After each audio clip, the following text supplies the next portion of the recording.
program. So as you can see from here, if you're not interested in that, please turn off your camera. If you do have some questions or you're having some challenges, make use of the chat feature on Zoom, but do realize that you have ways of either communicating with everybody or communicating with an individual. But know also that because we are recording the way Zoom works, all chats will be captured. So just kind of want to be mindful there. And then the other thing, if you could just be sure to mute yourself when you're not speaking, that would be much appreciated. It'll eliminate background noise and such. And there is I think there is a feature in Zoom also where you can raise your hand. But like I said, Joan is going to be monitoring the chat room, the chat feature. So she will be able to kind of interject at any time. So without further ado, I just want to welcome everybody. I know that most of you, if not all of you, know that I'm Mike Takada, the CEO of the Japanese American Service Committee. And tonight is really, as always at this time of year, a wonderful opportunity for our organization, our board of directors, our staff, and the community to celebrate with families for young people as they are moving through their educational process, and you know, have proven to us that they are worthy of getting some financial aid and some scholarship for their future pursuits. And so, you know, again, just really glad that you're all here, and you know, we'll just kind of move the program along. I appreciate everybody's patience too. I know that after a couple of months now, many of us have been on way too many Zoom meetings, but what I'm learning quickly is there's always something new, a new feature or what have you. And so we're going to do our best to kind of make this be as enjoyable and error-free as possible. At this point, what I'd like to just do is I'd like to introduce the members of our JASC Board of Directors who are present with us. And so leading us off is our fearless leader, Stacy Uchida Brown, who is the president of the JASC Board of Directors. We have also here tonight Yasko Metcalf, who is our vice president and treasurer. We have Bob Kumaki, who is a vice president on our board. Another vice president with us tonight is Glenn Sugiyama. We also have John Sasaki, who is a former board president, and he's now taken over the role as secretary. We have Dr. Marion Freebus Flauman on the line. She is a director. We also have Dr. Sayaka Machizawa, who is a director, and Kim Robinson, who is also with us as a director. We have two other directors who, you know, schedules we're not allowing them to make it tonight. One of them is Damon DeCastri, and the other is Andrew Mine. And so, you know, I'd like to just acknowledge their presence here. And I'm going to now attempt to try to see if I can identify our staff, illustrious staff people who are present. So we have Shalini Sivaram, who is our media coordinator and is helping us with much of what you're seeing on the screen. You saw Joan Ambo, our program and special events manager. She's co-hosting this program. We have Maria Pimentel, who is our media coordinator. She is in the house here too. We have our controller, Brian Robson, with us.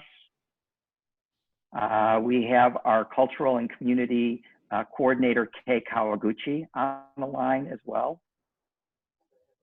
Moving down, I think that is it for the moment. So I just want to say thank you to the board for all of your support and guidance, and thank you to the staff. And if we can go to the next screen, you can, the audience can actually see the full breadth of,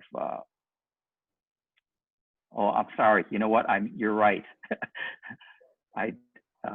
We need to walk right into our scholarship program. I'm sorry, I slipped into open house mode. Let me just, so tonight, we have both presenters and recipients. And I'd like to introduce Lisa Philibert, who represents the family that has stepped forward to create this new award for us. We're thrilled. It's in honor. Well, I'll let Lisa tell the story of the Taketo Tomiyama Scholarship. So, Lisa, it's all yours. Oh, thank you. Well, thank you for the invitation. And unfortunately, my mom's unable to attend. She's still actually in quarantine, and she has some limited internet. But I know she's disappointed that she wasn't able to attend. Just thank you. My dad has always was always very involved in the Japanese American community, and with his passing, we wanted to have a tribute to him. And I want to just say congratulations. I am very much honored to present Eriko Darcy with the first ever Tomiyama Scholarship. Her academic success is tremendous, and it sounds like, based on my understanding, she's given a lot of made lots of contributions within the Japanese American community. So I think my dad would be very proud that she's a recipient of his scholarship. Great, thank you very much. Congratulations, Eriko, and congratulations to Alex and Yuko, mom and dad. There is the certificate. And we're really thrilled to be able to present Eriko Darcy, who will be going off to Wellesley. So congratulations, Eriko, and don't be a stranger. And congratulations again.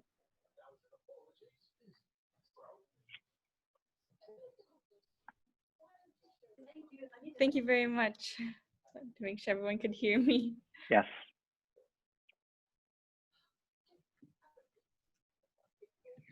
Yes. How's everything going, considering how this has been just the most bizarre way to end your high school career?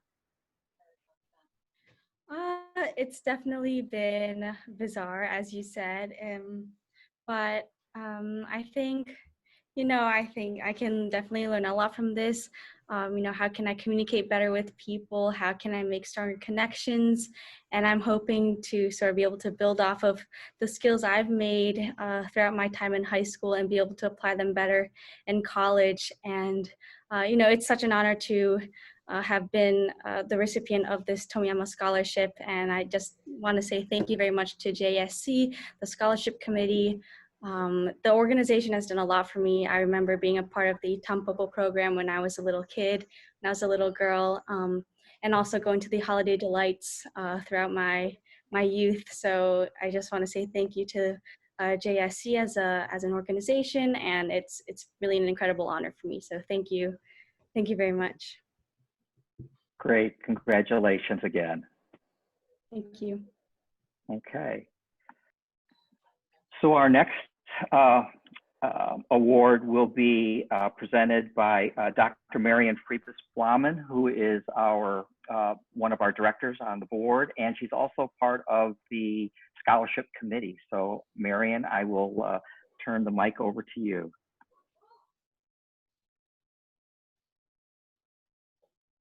You are mute. There you go. Yes, thank you, Mike. It is my pleasure to award the two Iwaoka scholarships. But first, I want to give you just a very short background of the award and the person for whom it was created. John or Jun Iwaoka was born in Santa Rosa, California. He spent part of his childhood in Japan, but completed his schooling in the United States. At the outbreak of World War II, John and his family were evacuated to Heart Mountain Relocation Center in Wyoming, and after a time, they came to live in Chicago. Although John did not have a formal education beyond high school, he was self-taught in many areas. He took pride in being an accomplished carpenter and in doing things well with integrity. To empower future generations of Japanese Americans to follow their dreams, John Iwaoka established a trust fund to support community scholarships. And so it is with great pleasure that we announce our two recipients. We'll announce Jacob Trick first. Jacob Trick attended Northside College Prep and will attend Northwestern University in the fall. And we invite Jacob to share a few words with us. Hi. Firstly, I wanted to say thank you so much for this award. I really do appreciate everything that the Japanese American community has done for me over the years. Additionally, after hearing about John Iwaoka's life, I feel especially honored to receive this specific award because I feel like it really means something coming from someone who dedicated their life to craftsmanship and just in general, just a really honorable life. And I think that I really value a lot of the things that were mentioned previously. So I wanted to thank the Japanese American community and John Iwaoka for the opportunity that has been presented to me. Thank you, Jake. The other recipient of the Iwaoka Scholarship is James Ozaki. I'm sorry, just losing my voice here a little bit. James is a graduate student at Cornell University, a master's student in industrial and labor relations. James, could you share a few words with us now? Yeah, of course. So first, thank you so much for this award. I don't even know where to start with this. I mean, like some of us, I remember going to the Holiday Delight festivals, and then when I was in high school, I served on the JASC Junior board, which I don't think is going. Is it still going, or I haven't kept up much? But it is not, unfortunately. Okay. But, yep. Yeah, and so I mean, that was I was like the youngest one in the group, and it was a formative experience, and seeing the Japanese American community from that organization start to branch out to other types of Asian organizations and make those allyships and connections. So I think that was definitely a formative experience in broadening my mind of what could be. And as for the Iwaoka Scholarship, I'm so inspired by his hard work because I'm studying work and labor and seeing how seeing how the Japanese American diaspora developed because of the opportunity for labor and jobs, and how discriminatory labor practices shaped where people moved after. So, for example, when I interned at the Smithsonian Museum, and this is why I decided to study this field, is I got to work with documents from the War Relocation Authority after the concentration camps were let out.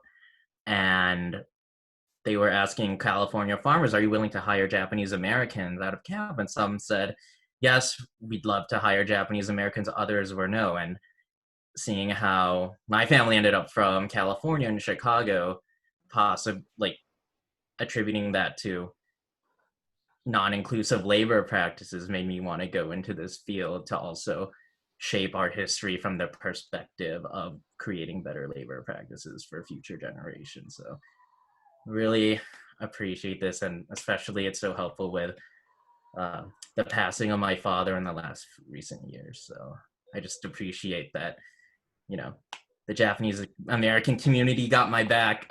So thank you. Well, congratulations to both of you. Yeah. And congratulations to parents. I was going to say that at the end, but you know, as a parent myself, it's a proud moment for all of us. So our next award is going to be the JSC Scholarship. Marion, I'll let you continue. So the JASC Scholarship is being awarded to Miss Alicia V. Alicia worked at JASC as a Vista and is currently working in marketing and pursuing her MBA at DePaul University. We are very pleased to offer this scholarship to Alicia. Alicia, could you share a few words with us? Yes. Hi, everyone. I just want to say thank you so much for all of you taking the time to review over my application and selecting me as the JASC recipient for this scholarship. I'm just super thankful that JASC is really where my career in Chicago started. I'm originally from Appleton, Wisconsin, so I just feel super blessed that you guys opened your arms for me and really jump-started my career, showing me what nonprofit work is like. And now I'm moving into the corporate sector, working in advertising, and just continuing my dreams of hoping to become a gatekeeper and shine more on diverse voices. And yes, again, thank you all for your support. I seriously wouldn't even be able to be here in Chicago without JASC for selecting me as their Vista back in 2016. So lots of good memories and forever coming back to volunteer for Holiday Delight. It's one of my favorite events. Congratulations, Alicia. Thank you. So I have not been able to. Our next award is the Dr. Newton K. Wesley Scholarship. And I'm not sure, I was just trying to go through, are the Ozakis, Brian, Aisha, Samir, are you with us? I thought I let Brian into the program just a moment ago.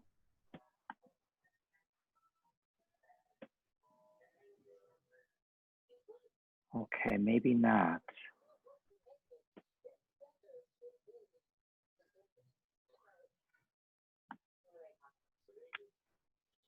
Roy, would you be able to just speak about the Wesley Scholarship?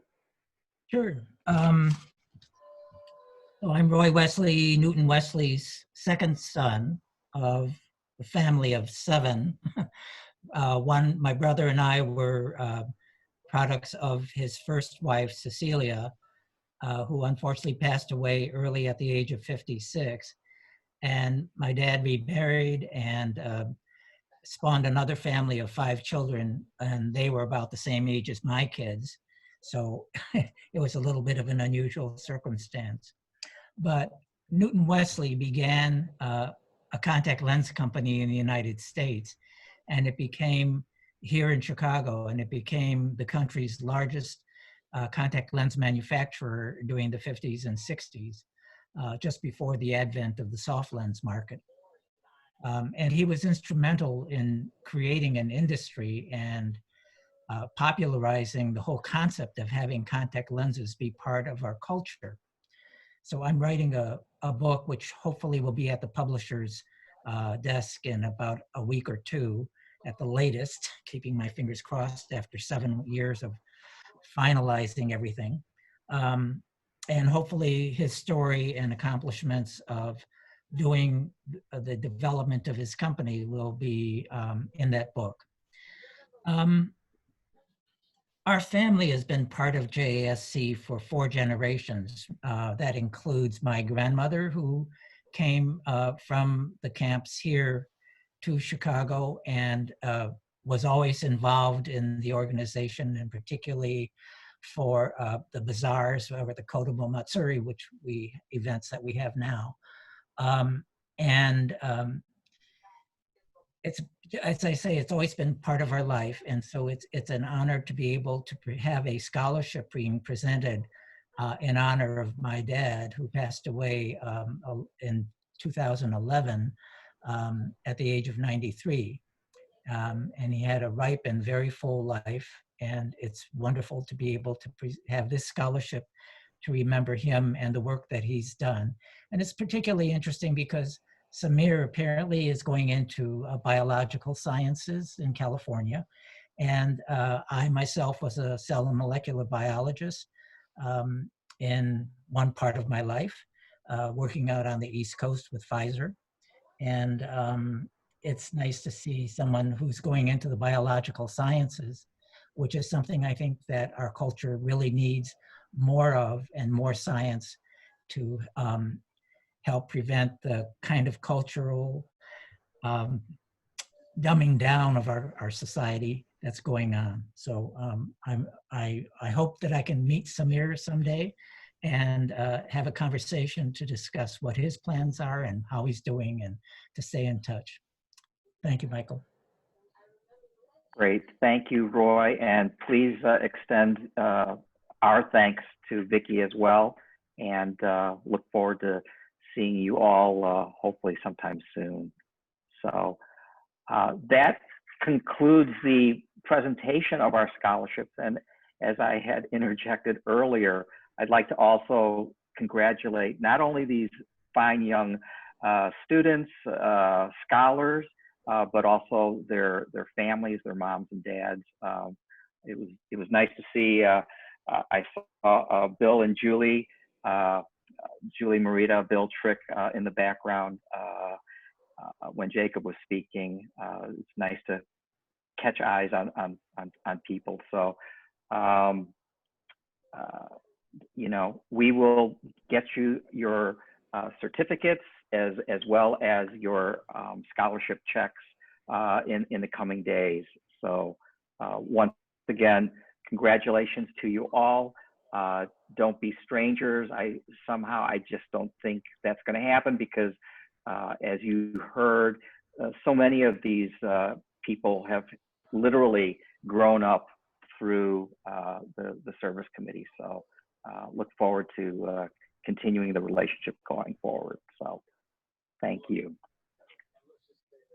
So at this juncture, I'd like to just take the opportunity to kind of share with the group here how service committee has been doing, particularly in this very, very difficult period of time, just like everybody else.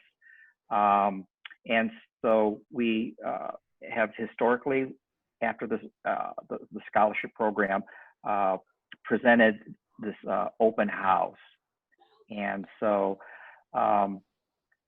what I'd like to do on the next slide is to just give you all a visual on all of the amazing people that help make the magic happen at the Japanese American Service Committee.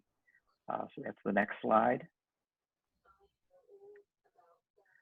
And as you can see, we have a full plate here. We have people that are working in our direct services area, in the adult day services with Melba, and she has a whole crew of staff.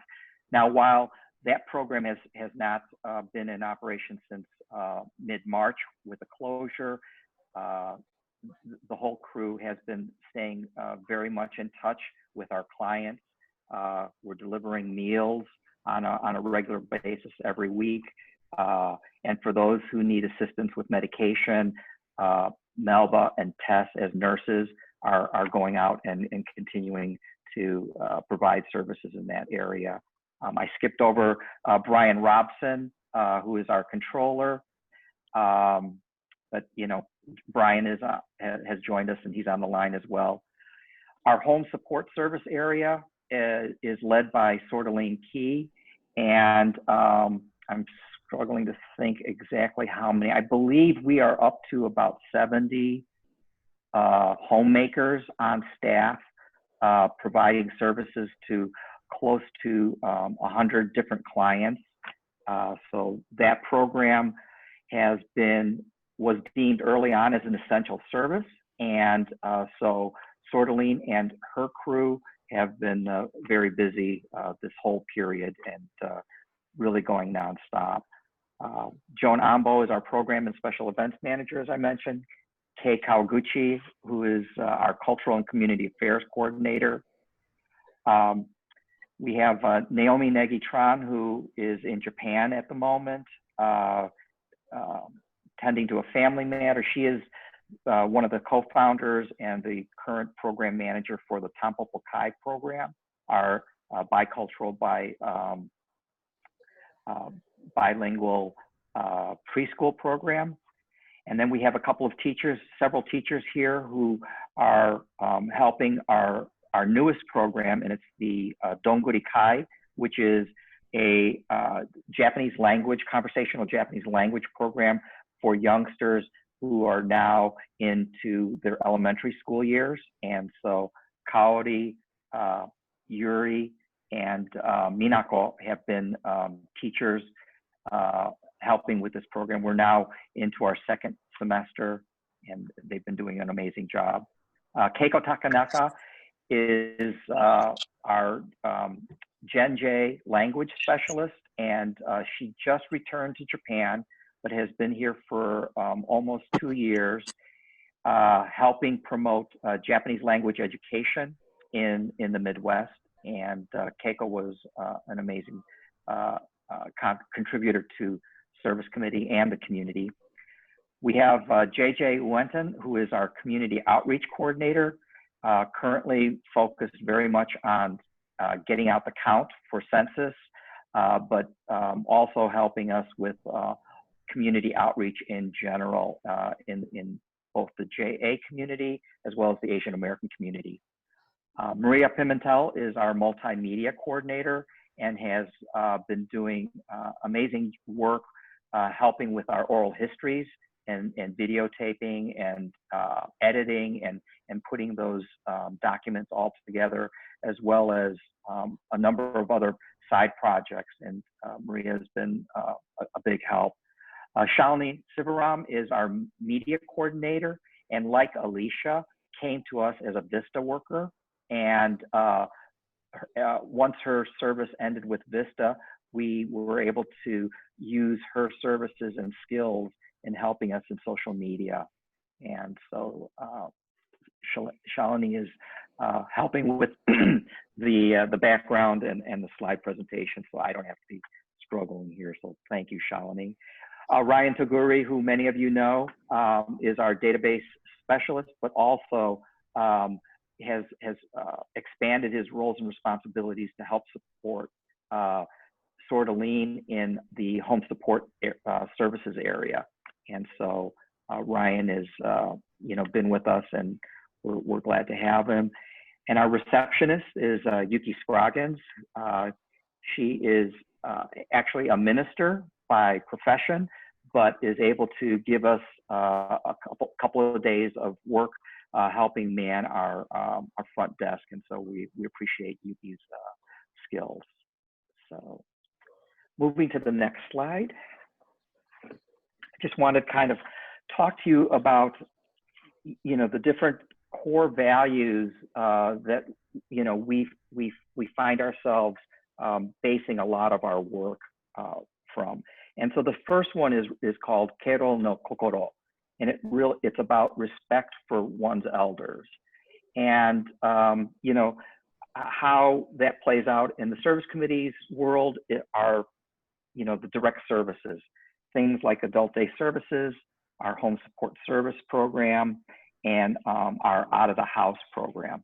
And, it's something that has, early on in the life of the organization, it pivoted to help take care of the Issei generation as they started to age. And so we continue to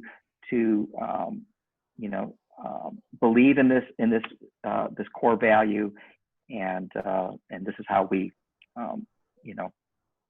focus on the different activities. And yeah, so if we can go to the next slide. The next value is kodomo tachi no mirai, and that is translates to for the children's future. And this too, the founders of the organization really worked hard to create opportunities, programs, and services that help the younger generation. And so the programs that really speak to these very clearly are the Baby Tampopo Kai program, the long-standing Tampopo Kai, the preschool program, as well as Donguri Kai. And these have been just amazing programs that have been with us for many years. The Baby Tampopo is something new that Naomi kind of brought on in the past year, and realized that new moms, new dads needed some socialization and really wanted to sort of engage early. And so Naomi approached us, and we said, sure, let's give it a go. And it has been a very good program for us, and families are really appreciating the opportunity to meet not only our staff, but also others in the community that have newborns and young ones. The next value is bunka koryu, which is a cultural exchange. And this is really where you see things like our Japanese language classes, ikebana, cooking classes, sumie, some of the activities like Kagami Buraki, which is the program that we work side by side with the Tokan Judo Academy, making mochitsuki every January. And then we have the annual Japanese community picnic, that again, working with Tokan and actually the Chicago Japanese American Council, CJAC.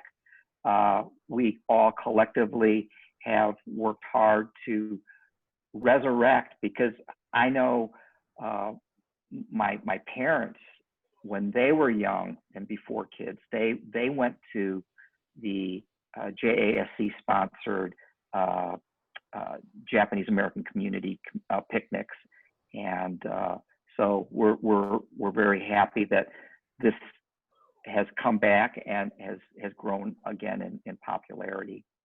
And then, as I mentioned, with Keiko Takanaka, the Grassroots Network Japan, which is what Gen J stands for, has been a program that helped promote Japanese language education in America, and we're hopeful that we're going to be able to continue to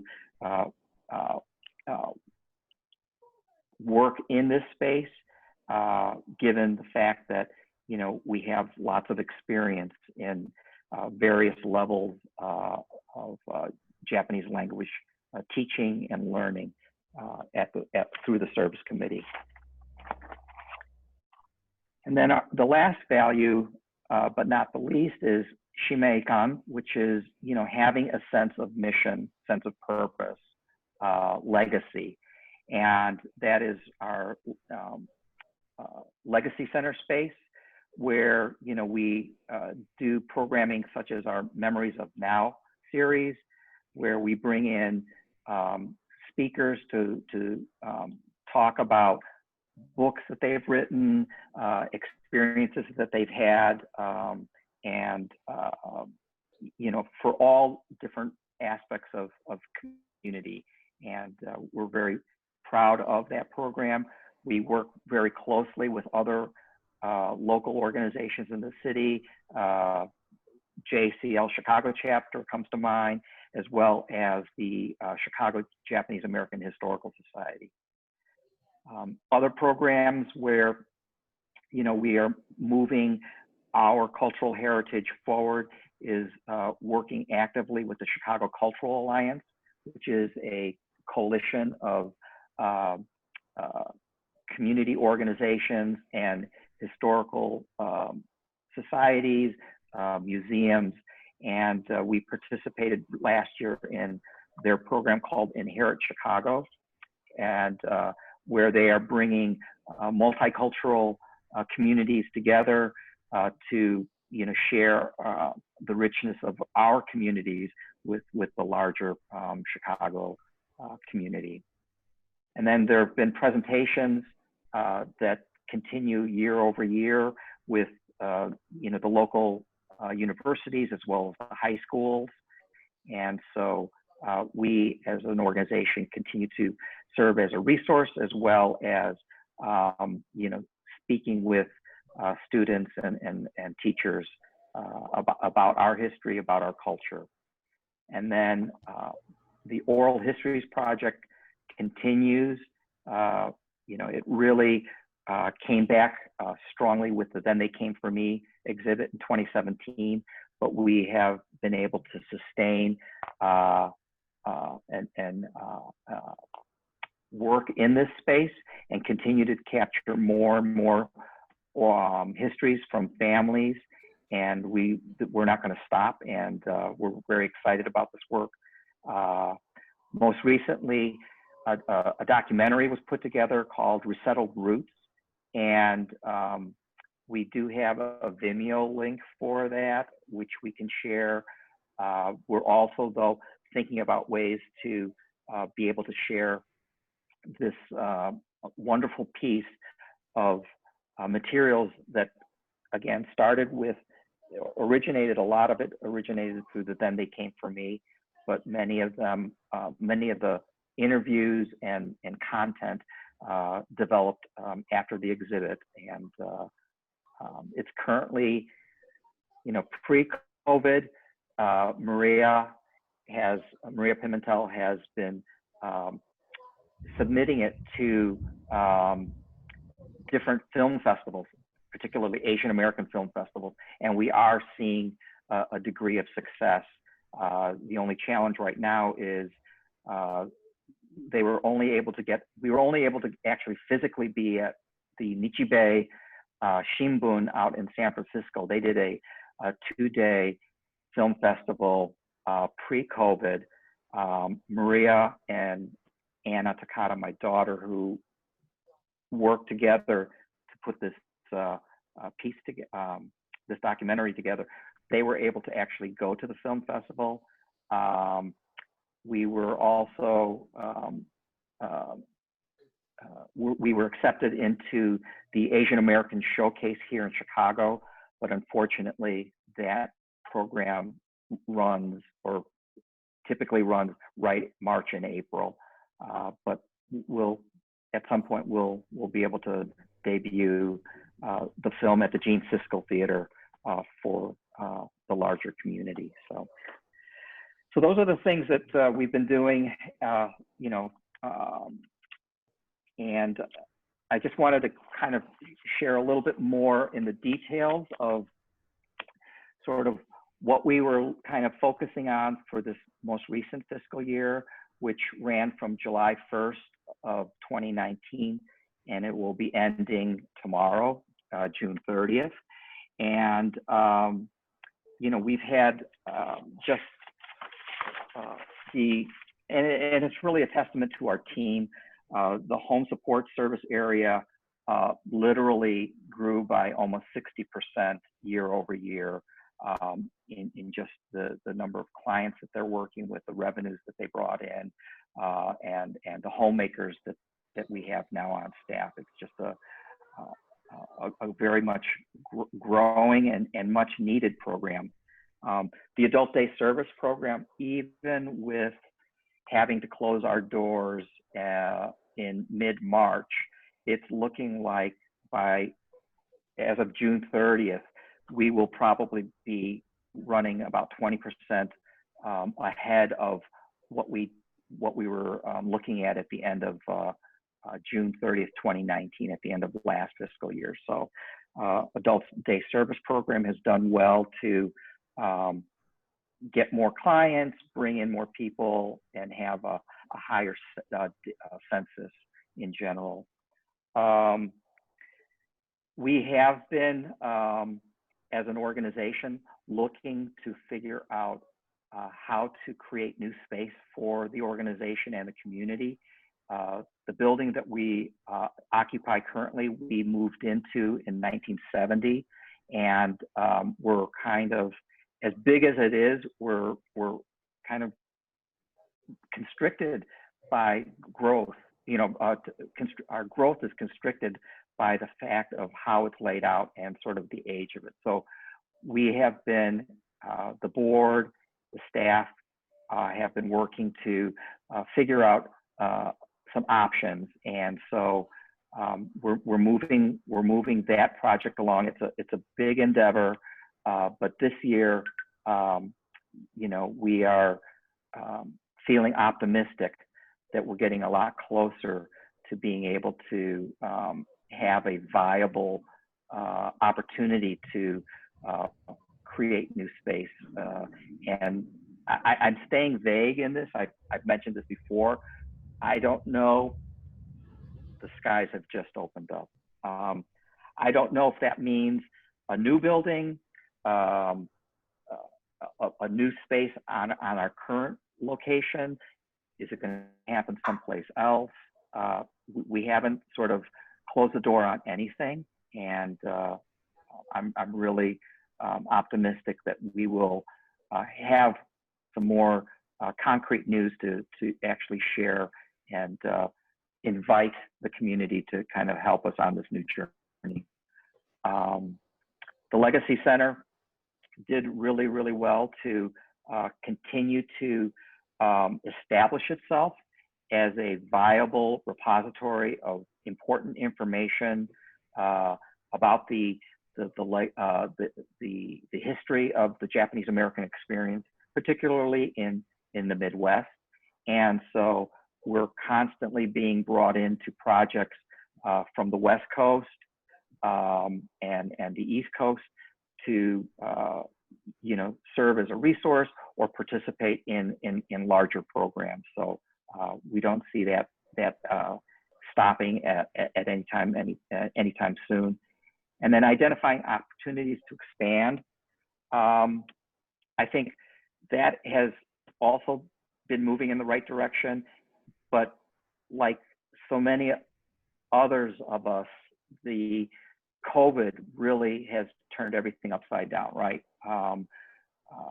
Never ever thought of doing virtual meetings online, but you know what?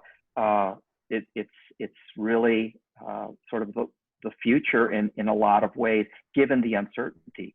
And you know, just another example of how we and the staff have been able to successfully pivot from this very challenging moment.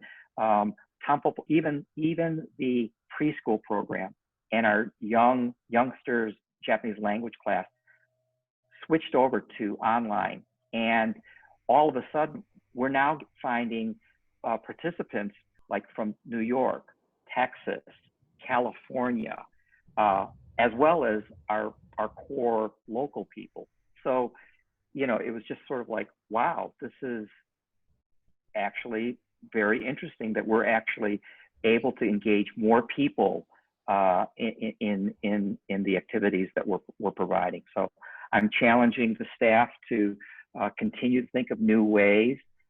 We also, you know, looking back at our social services area, need to figure out, you know, how can we safely and effectively continue to take care of elders who need our services. And so, you know, we're not alone. Everybody is you know, working to try to figure this this one out as well. Yeah, and then the other thing, one of the other things that I see is very important in the upcoming year is really part and parcel to the moment in time that we find ourselves post George Floyd. You know, as many of you have heard from the news and everything else, I think because of COVID, but also by virtue of the fact that some of these very horrible events are actually being captured on phones. And so this isn't just an article that's, you know, passing through the newspaper, you know, and on the 15th page or something. It's in our face. And so, you know, the organization will be looking to find ways in which we can, given our history, our community's history, our parents, grandparents' history, and great-grandparents' history,